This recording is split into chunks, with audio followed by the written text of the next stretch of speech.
Shalom Uvracha. Aujourd'hui, on a étudié, pour commencer, le Bet Yosef qui rapporte la Sheila qui a été posée au Rambam concernant un tzibour qui était composé uniquement de gens qui étaient Bekiim, qui se connaissaient, qui savaient lire.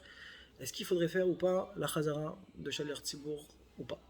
Sur ça, il a répondu le Rambam que oui.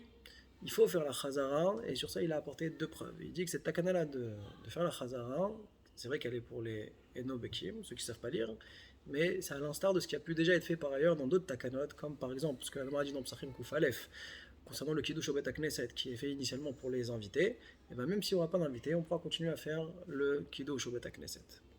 Pareil, par rapport à la Chazara qui est faite vendredi soir de la Bracha Men Sheva, qui a été instituée, comme l'Agma a dit dans Kavdalet Amoudbet, pour les Me'acherim, ceux qui viennent en retard, qui pouvaient être en situation de danger, avant ils étaient dans les champs, les Bet HaKnesset, eh bien, pour eux, ça a été institué maintenant, même si tout le cas il est présent, quand même on voit que on fera la Bracha de Men Sheva, la Chazara du vendredi soir.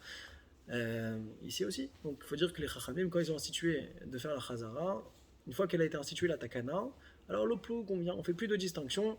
Après la Takana, on ne regarde plus le critère qui a été à l'origine de cette Takana. Le Mishnah Moura également possède la halacha comme cela, à savoir qu'à partir du moment où il y a un potentiel d'avoir une personne qui ne connaisse pas, qui puisse venir lire, comme ça peut arriver à un moment, eh bien c'est déjà suffisant pour faire la Chazara du Shalir Tzibour. Le Roche également tranche la halacha qu'on fera également une Chazara, même s'il n'y a pas de personnes qui ne sont pas Bekim dans le Kal.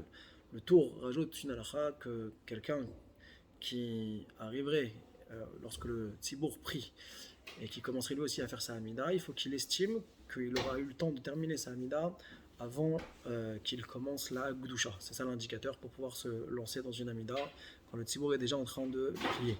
Le Aruch HaShulchan, quand il vient expliquer la raison de la Chazara du Shalir Tzibour, alors il ramène le tour qui dit qu'on a déjà vu la raison qui est liée à la notion de la Gdusha, d'accord? Et il dit qu'il aurait pu aussi ramener la Birkat Kohanim, qui est aussi nécessaire d'être faite. Alors, il apporte par la suite que les trois premières brachot, elles sont nécessaires pour pouvoir faire la Gdusha. Les trois dernières brachot, elles sont aussi nécessaires pour faire la Birkat Kohanim. Donc on était obligé de revenir, de faire la Chazara par rapport à ces brachot-là. Donc pourquoi la Gemara, quand on a posé la question aux Chachamim, pourquoi vous faites la Hamida, pourquoi est-ce qu'ils ont répondu parce que c'est pour les Nobaki. Voilà, tu avais une réponse toute faite, Gdusha, Birkat Kohanim. Alors sur ça, il répond et de dire non, c'était nécessaire cette réponse-là par rapport aux brachot du milieu, les 13 brachot et Mtsayot, toutes les demandes personnelles, ça, on peut dire qu'elles ont été faites pour les Nobaki et que donc la Takana elle est restée que voix. Le Ben Ishraï et le Kafarim, pour conclure, eux disent que la Chazara est d'un niveau beaucoup plus élevé que la Tfila Belachash et ils apportent de preuves à cela.